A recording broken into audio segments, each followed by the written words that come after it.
സകല ശരീരികളുള്ളിലും ജീവാത്മാവായി സുഖബോധകമായ പരമാത്മാനം പരം അറിഞ്ഞു പുകഴ്ത്തുവാനില്ല വല്ലഭം വിശ്വം നിറഞ്ഞു മരുവീടും പുരുഷോത്തമജയ.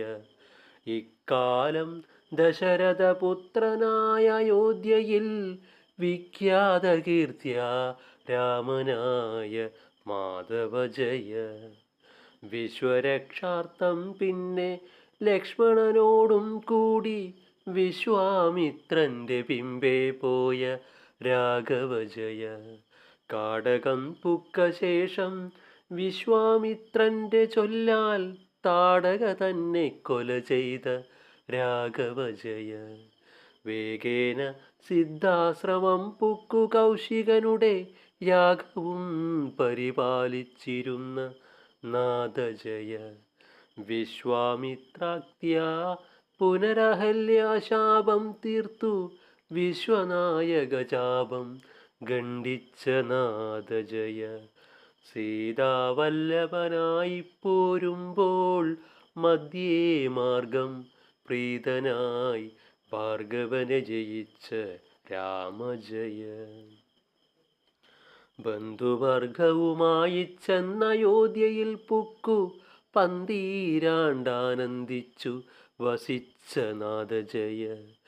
ജനകൻ അഭിഷേകത്തിനു ഭാവിച്ച നേരം ജനനി കൈകേയിയും മുടക്കിക്കളകയാൽ സീതയും അനുജനും താനുമായി വനം പുക്കു മോദേന ചിത്രകൂടത്തിങ്കൽ മേവിനക്കാലം ഖേദിച്ചു താതൻ സ്വർഗം പുക്കാനെന്നതു കേട്ടു ഖേദിച്ച് ശേഷക്രിയ ചെയ്ത രാഘവജയ.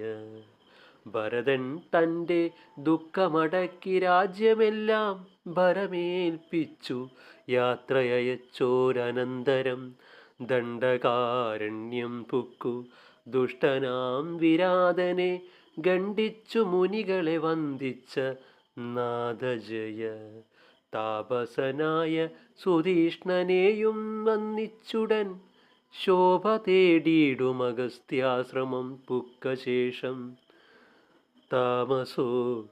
താപസോത്തമനാകും അഗസ്ത്യൻ കൊടുത്തൊരു ചാപവും ശരവും കൈകൊണ്ടുടൻ പുറപ്പെട്ടു ഗൗതമിയാകും നദി തന്നെ തീരത്തിങ്കൽ കൗതുകത്തോടു സുമിത്രാത്മജൻ ചമച്ചൊരു പർണശാലയിൽ ഭാര്യാസോദര സമേതനായി ദണ്ഡമെന്നിയേ സുഖിച്ചിരുന്ന നാദജയ.